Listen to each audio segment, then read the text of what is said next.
Habang binabagtas nila Emilio ang daan, pasipat-sipat naman sila sa buong paligid upang maghanap ng lugar na maaari nilang pagpalipasan ng gabi. Kahit pagod na noon ang kanilang mga katawan, hindi sila tumigil sa paglalakad hanggang sa makahanap sila ng angkop na lugar na maaari nilang pagpahingahan.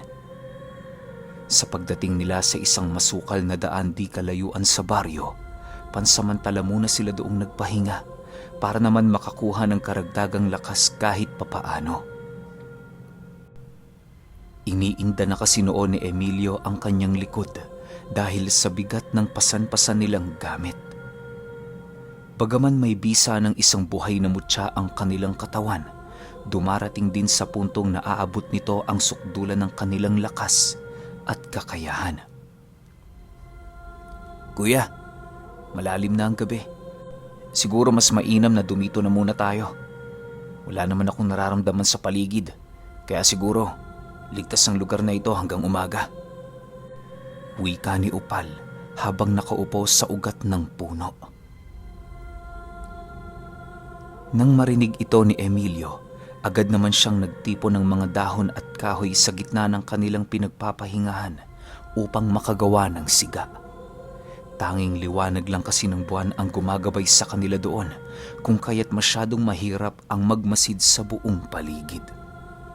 Nang makagawa na siya ng isang kakarampot na apoy, doon na nila inumpisahang maglatag ng kanilang mga higaan upang magpahinga. Ganun pa din naman ang napagkasunduan nilang dalawa. Bale, si Emilio ang magbabantay ng 3 oras sa pagpapahinga ni Upal at si Upal naman ang magbabantay hanggang mag-umaga. Ilang minuto pa ang lumipas, tuluyan na ngang nakatulog ang kanyang kapatid sa hinihigaan nito. Hindi na niya yun ninais pang istorbohin sa kadahilan ng kahit hindi sabihin sa kanya ni Upal ang pagod nito, ramdam na ramdam yon ni Emilio. Habang lumilipas ang oras, hindi naman napansin ni Emilio ang biglaang pagtulog ng kanyang isipan. Animoy sa puntong yon, nagmamasid ang kanyang diwa, subalit ang kanyang isipan at katawan ay natutulog. Habang pinagmamasdan niya ang buong paligid, laking gulat na lamang niya nang maramdaman niyang unti-unting kumakalas ang kanyang diwa sa kanyang katawang lupa. Kisap mata lamang noon ang pagitan nang tuluyan na siyang lumutang sa ere at kasabay nito ang pagsilay niya sa kanyang natutulog na katawan. Ilang ulit niya pa noong sinubukang gisingin si Upal pero hindi siya nito nagagawang mapakinggan. Pagsilay niya sa liwanag ng buwan, bigla naman siyang natigilan sa kanyang ginagawa nang makasipat siya ng isang dambuhalang nilalang na halos hindi niya maaninag ang totoong wangis nito. Ayon kay Emilio, na ang nasipat niya noong mga oras na yon ay isang sabog-sabog na liwanag na maihahalin tulad mo sa isang napakaitim na ulap. Paglapit nito sa kanyang kinaroroonan, bigla naman siyang dinala nito sa ibang dimensyon na labis niyang ikinabahala. Halos buong buhay niya noon, doon pa lamang siya nakaramdam ng matinding takot na bumalot sa kanyang buong katawan. Hindi niya maipaliwanag ang kanyang nararamdaman noon pero sa isip niya, yun na ang katapusan ng kanyang buhay. Ilang minuto pa ang lumipas, bigla siyang nakasilay ng isang matandang may dalang tungkod na nakatitig sa kanya. Nagliliwanag na kulay asul ang mga mata nito habang nakaupo sa isang ugat ng puno. Sa pagpapatuloy ng kanilang pagtititigan, bigla namang itinaas ng matanda ang kanyang mga kamay na parabang inaabot nito si Emilio. Maya-maya pa, nasipat naman niyang naglalakad papalapit sa kanya ang matanda habang nagsasalita ng, "Huwag kang matakot, iho. Mabuti akong tao." Nang marinig naman ni Emilio ang sinabi nito, bahagya naman niyang inilapat ang kanyang mga kamay sa lagaraw upang mapaghandaan ang mga pangyayaring hindi inaasahan. Paghawak niya noon sa hawakan ng kanyang sandata, Laking gulat na lamang niya nang bigla itong mawala sa pagkumpas ng mga kamay ng matanda. Hindi mo na kailangan ng bagay na yan. Kagaya ng sinabi ko, mabuti akong tao.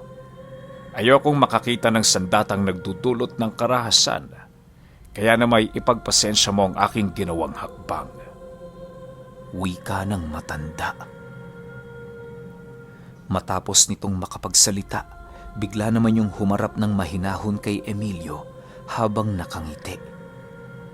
Dahil sa ginawa ng matanda, nanatiling tahimik naman siya sa kadahilan ng wala siyang kaide-ideya kung ano ang mga mangyayari. Maya-maya pa, doon na ipinaliwanag sa kanya ng matanda kung bakit siya nadapo sa lugar na yon. Sa pagpapatuloy ng kanilang pag-uusap, napag-alaman din noon ni Emilio na ang matandang yon ay isa palang ermitanyo kagaya ni Tandang Uban. Ang pinagkaiba lamang nito sa tiyuhin ng kanyang ama ay nagtataglayon ng isang lakas at kakayahan ng bathala. Ayon kay Emilio, na ang matandang yon ay nagtatawag ng mga antingero sa iba't ibang panig ng lupain. Ginagamit nito ang kanyang gabay na nasa kaanyuan ng isang nagliliyab na ibon upang magawang masilayan ang lahat ng kaluluwang nabubuhay sa ating mundo. Sa pamamagitan ng ganoong abilidad, nagagawa niyang matukoy kung saang lupalop ang mga natatanging antingero kagaya ni Emilio. Matagal na kitang sinusubaybayan, iho. Ngayong narito ka na, hayaan mong ibigay ko sa iyo ang aking tulong. Bigyan mo ako ng ilang minuto para sanayin ka. Pangako, hindi mo na kailanman poproblemahin ang mga marindaga. Maiiwasan din natin ang nalalapit na pagkamatay ng iyong kapatid kung pauunlakan mo ang aking nais. Wika ng ermitanyo. Nang marinig ni Emilio ang sinabi nito, bigla namang bumalik sa kanyang alaala ang nangyari sa kanyang ama na siya namang labis niyang ikinatakot ng husto. Bagaman nagnanais siyang makakuha ng kapangyarihan noon, labis naman siyang nababahala gawa ng baka maaaring patibungyo ng demonyo upang siya ay maihulog sa impyerno. Sa sobrang gulo noon ng kanyang isipan, tuluyang nawala sa kanyang diwa ang napakapurong kabutihang presensya ng matanda. At sino ka para pagsalitaan ng masama ang aking kapatid ukol sa kanyang hinaharap? Diyos ka ba, tanda? Para malaman ko ano ang kanyang magiging tadhana sa isla? Galit na tanong ni Emilio sa ermitanyo. Aminado kong hindi ako Diyos, iho. Pero sa estado kong ito, nagsasabi ako ng totoo. Marami na akong tinulungang katulad mo, kaya na may nais kong magtiwala ka sa kakayahan ko. May iwasan natin ang lahat ng maaaring mangyari kung makikinig ka sa aking payo. Tandaan mo, kapag dumating na ang araw na sinasabi ko, walang ibang sisisihin dito, kundi ikaw. Sagot naman ng ermitanyo. Matapos nitong makapagsalita, agad namang nag-usal sa Emilio ng mga buhay na kataga upang kontrahin ang salamangkang ipinadapo sa kanya ng ermitanyo. Ilang minuto pa ang lumipas, bigla namang nagising ang kanyang katawang lupa at kasabay nito ang pagsilay niya sa pagmumuka ni Upal na nakatingin sa kanya. Napakapula ng labi nito at manas ang dalawang mata. Dahil sa kanyang nakita, bigla naman siyang napapikit sa kadahilan ng alam niya sa kanyang sarili na pinaglalaruan lamang siya ng kanyang paningin. Sa muling pagmulat ng kanyang mga mata, nasipat naman niya ang kanyang kapatid na mahimbing na natutulog. Ang ginawa naman noon ni Emilio, mabilisan niyang nilapitan ito at inihipan ng mga buhay na kataga sa paniniwalang magagawa nitong mabasag ang isang masamang pangitain na kanyang nasilayan. Upal, gising. Oras mo na para magbantay.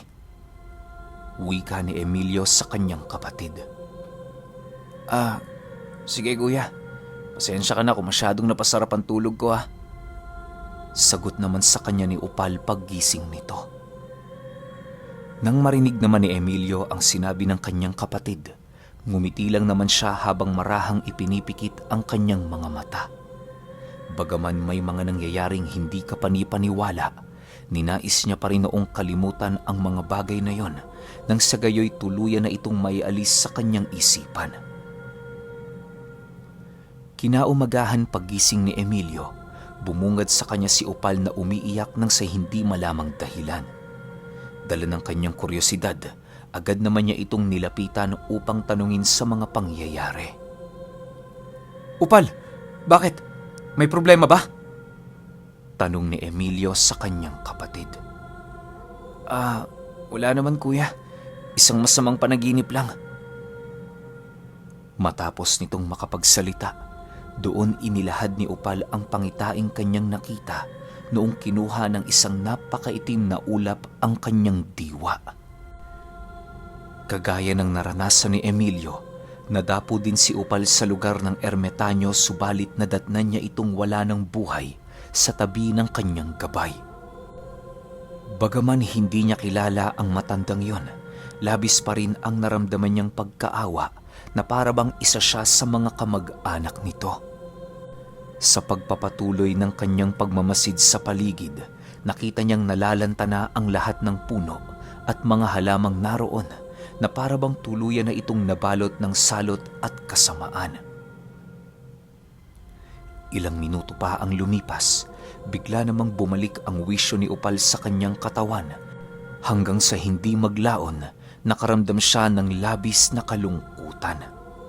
Kahit anong pagpipigil ang kanyang gawin noon, nangingibabaw pa rin ang kanyang emosyon na parabang labis na kawalan para sa kanya ang pagkamatay ng ermitanyo. Nang marinig ni Emilio ang naging kwento ng kanyang kapatid, doon na siya nakaramdam ng labis na pagkabahala na parabang sinukluban siya ng langit at lupa. Gulong-gulo na noon ang kanyang isipan, gawa ng hindi niya maunawaan kung bakit maging si Opal pinakitaan din ng ermitanyo. Sa pagpapatuloy ng kanilang pag-uusap, ninais na lamang nilang wag nang tuunan ng pansin ng ermitanyo sa kadahilan ng kahit anong gawin nila, wala silang ideya sa mga nangyayari. Matapos nilang kumain sa lugar, dali-dali naman nilang inayos ang kanilang gamit upang maipagpatuloy na nila ang kanilang paglalakbay. Bale, dumaan na sila noon sa kabundukan ng Cagdianao upang mas lalong mapabilis ang kanilang paglalakbay patungong halian. Kahit matatarik ang bundok na kanilang dinaraanan, nagpupumilit pa rin silang umusad, gawa ng nais na nilang tapusin ang kanilang misyon upang malagay na sa tahimik ang kanilang buhay. Kinahapunan, nang marating nila Emilio ang pangatlong bundok, pansamantala muna silang nagpahinga para naman kahit papaano mabawi nila ang lakas na nawala sa kanila. Dahil sa haba na ng lugar ng kanilang binaybay noon, kung kaya't kitang-kita na sa kanilang paa ang tatag ng mga kalamnan nito. Habang nagpapahinga sila ng diwa, naisipan nila noong magkape ng barako. May itinago kasi noon si Opal na galing pa sa kanilang ama noong nabubuhay pa ito. Matapos nilang uminom ng kape, muli nilang ipinagpatuloy ang kanilang paglalakad pababa ng bundok. Hindi kasi magiging ligtas kung doon sila mananatili ng gabi sa kadahilan ng masyadong malakas ang pagsimoy doon ng hangin. Nang marating nila ang paanan ng bundok, naghanap na sila doon ng lugar na maaaring panatilihan. Bagaman napakasukal ng buong paligid, ninais nila Emilio na doon magpalipas ng magdamag sa kadahilan ng nararamdaman nilang malayo sila doon sa kapahamakan. Habang palalim ng palalim noon ang gabi, nagpresenta si Opal na siya na muna ang maunang magbantay para naman kahit papaano'y may magandang tulog si Emilio. Hindi naman nagreklamo si Emilio sa nais nito dahil aminado din siyang puyat na puyat siya kapag sumasapit ang umaga. "Sige Opal, ikaw na munang maunang magbantay. Ayusin mo ha, gisingin mo ako kung sakali mang may nakita kang kaduda-duda sa paligid." Wika ni Emilio habang inihahanda ang kanyang panig. "Sige kuya, ako na ang bahala. Matulog na ho kayo. Matapos nilang mag-usap, tumalikod na nga si Emilio upang magpahinga. Pagpikit ng kanyang mga mata, bigla naman siya noong napabalikwas sa kanyang kinahihigaan nang muli niyang masilayan ang pagmumuka ng ermetanyo. Nababalot ang katawan nito ng dugo at animoy malapit na yung bawian ng buhay. Nakataas din ang kaliwa nitong mga kamay na parabang nais siya nitong mahawakan. Dahil sa pangyayaring yon, kung kaya tuluyang nawala ng ganang matulog ang kapatid ni Upal. Bagaman pagod na ang buo nitong katawan, nagawa pa rin yung mapangibabawan ng takot. Dahil sa hindi makatulog si Emilio, ninais na lamang niyang tabihan ang kanyang kapatid para sila'y mag-usap kahit papaano. Ilang ulit man siya nitong pagsabihang matulog, ngunit patuloy niya itong sinusuway. Maya-maya na lang ako siguro matutulog, Upal. Hindi kasi ako mapakali. Parang naninibago ang aking katawan sa lugar. Dahilan ni Emilio sa kanyang kapatid. Ha? Paano ka namang hindi sanay, kuya? Ilang araw na natin itong ginagawa eh. Nakakatulog ka nga sa tabi ng sapa na napakalamig. Dito pa kaya? Nang marinig ito ni Emilio, agad naman niyang ibinaling sa ibang bagay ang kanilang pag-uusap. Wala namang nagawa noon ang kanyang kapatid, kundi ang sumunod upang maiwasan ang kanilang pagtatalo. Ilang oras pa ang lumipas, bigla namang nakaramdam si Emilio ng labis na pagkaantok na parabang sariling katawan niya mismo ang sumusuko dahil sa pagod. Sa pagbalik niya noon sa kanyang higaan, mabilisan naman siyang nakatulog nang hindi niya napapansin. Habang naglalakbay ang kanyang diwa sa panaginip, muli na naman siyang dinalaw ng ermetanyo na parabang meron itong mensaheng nais ihatid. Dahil sa pagtanggi mo, mamamatay ang kapatid mo. Kailan may hindi mo na matatakasan ang masalimuot mong tadhana. Binalaan na kita. Ngunit ako'y iyong sinuway at mas pinili mong pagdudahan ang aking kakayahan. Wika ng ermetanyo habang nababalot ng napakaraming dugo ang kanyang buong katawan. Nang marinig naman ni Emilio ang sinabi nito, dahan-dahan naman siyang binalot ng takot na parabang kahit anong pagtakas ang kanyang gawin sa mga salitang kanyang narinig, hindi niya yun matatakasan. Ilang minuto pa ang lumipas, bigla namang tumayo ng tuwid ang matanda habang dahan-dahang tinatawag ang kanyang gabay na nasa kaanyuan ng isang nagliliyab na dambuhalang ibon. Sa pagpapatuloy ng pagmamasid doon ni Emilio, muli siyang nakarinig ng mga tinig na nanggagaling sa iba't ibang direksyon. Ayon sa kanya, na ang mga tinig na kanyang naririnig noon paulit-ulit na nagbibigay babala sa kanya ukol sa isla ng Halian.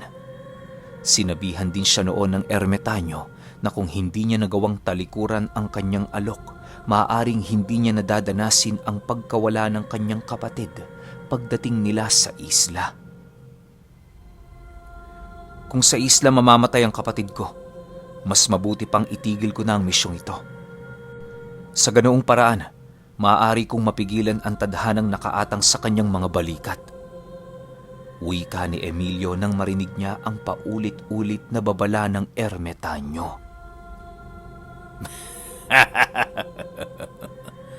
Huli na, Emilio. Kailan may hindi papayag si Upal sa pagbabago ng iyong plano. Wala ka nang magagawa kundi ang pumasok sa isla, alinsunod sa tadhanang malapit ng matupad. Sagot naman sa kanya ng ermetanyo.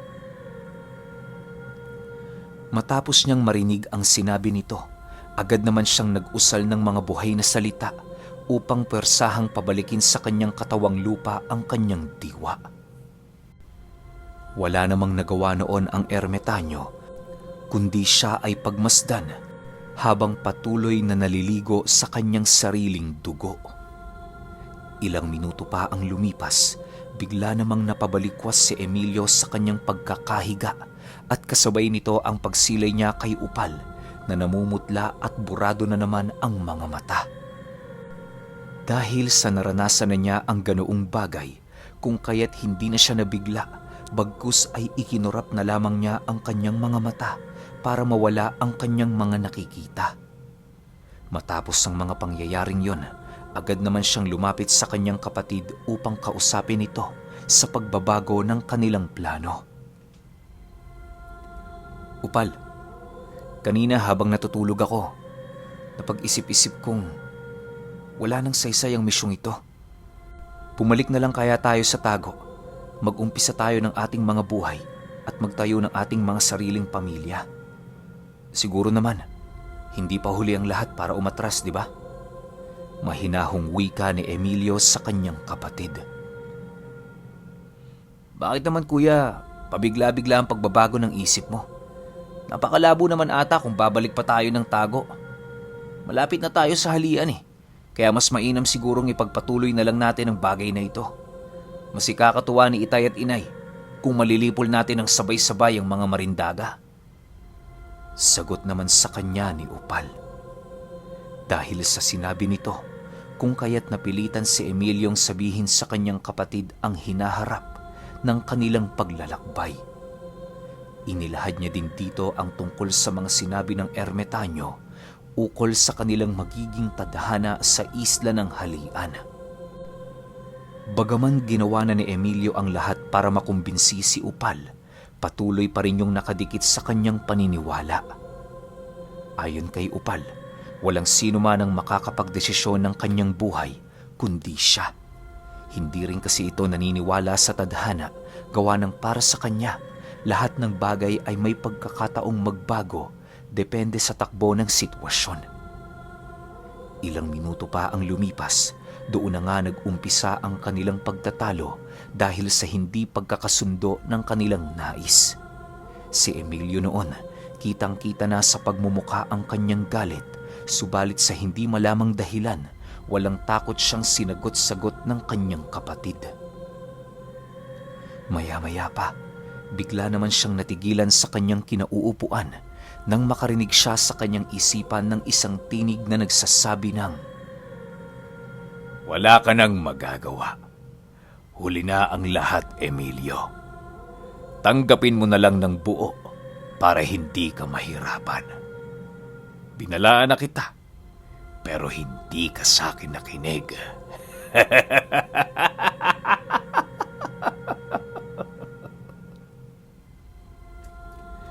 Matapos niyang marinig ang bagay na yon, tanging pananahimik na lamang ang kanyang nagawa habang marahang bumabalik sa kanyang higaan. "Bukas na tayo mag-usap. Ayoko makapag-usap tayong mainit ang ulo. Tandaan mo kapatid, tanging kabutihan palagi ang hangad ko para sa'yo." Wika ni Emilio habang nakatitig sa kalangitan.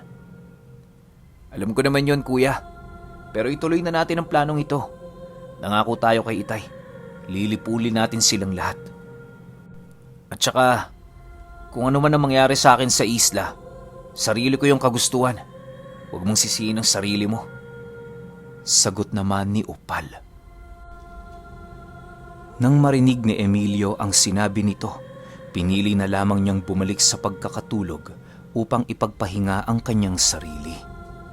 Sa pagsapit ng 1:00 ng madaling araw, ginising naman siya ni Upal upang sumalit sa pagbabantay. Habang pinagmamasdan niya ang buong paligid, nakasilay siya ng napakaraming alitaptap sa mga puno na animoy merong sinusundang bagay. Dahil sa wala naman siya noong ginagawa, kung kaya't pinili niyang ipagpatuloy ang pagmamasid sa mga ito nang sa gayoy mawala ang kanyang pagkaburyong kahit papaano. Ilang minuto pa ang lumipas, nadapo na nga ang mga alitaptap sa katawan ng isang puno kung saan dali-dali naman nilang pinasok ang butas na naroon sa sanga. Sa pagkawala ng alitaptap sa paningin ni Emilio, bigla namang pumasok sa kanyang isipan na maaaring ang mga alitaptap na yon ay merong sinusundang isang biyaya ng kalikasan. Bagaman napakasikip ng butas ng sanga ng puno, Pinilit pa ring tingnan ni Emilio ang loob nito sa pagbabaka sakaling makakasilay siya ng isang mutyang naligaw sa lugar. Maya-maya pa, laking gulat na lamang ni Emilio nang masipat niya ang napakaraming alitaptap sa loob ng sanga na pinaiikutan ang isang butong hindi gaanong kalakihan. Pagsilay niya sa butong yon, bigla na lamang nanlaki ang kanyang mga mata nang masulyapan niya ang mutya ng saging na matagal nang nawala sa kanya. Okay, grabe ang angas. Isipin ninyo yung mutya ng saging, di ba pinalunok niya yon kay Alejandro? Tas hindi pala namatay kasi ina-expect ko, malulusaw sa loob ni Alejandro yun eh. Pero hindi pala. Ang lupit, nasa loob lang ng puno. Ano kaya mangyayari, no? Pero nakakakaba kasi may pahiwatig yung ermitanyo eh. Sana dito sa pagkuha ni Emilio ng mutya ng saging, mabago niya yung hinaharap ng kapatid niya. Pero malay natin, ilang episodes na lang naman. So sunod kaagad natin yung 28. Yun lang. Salamat.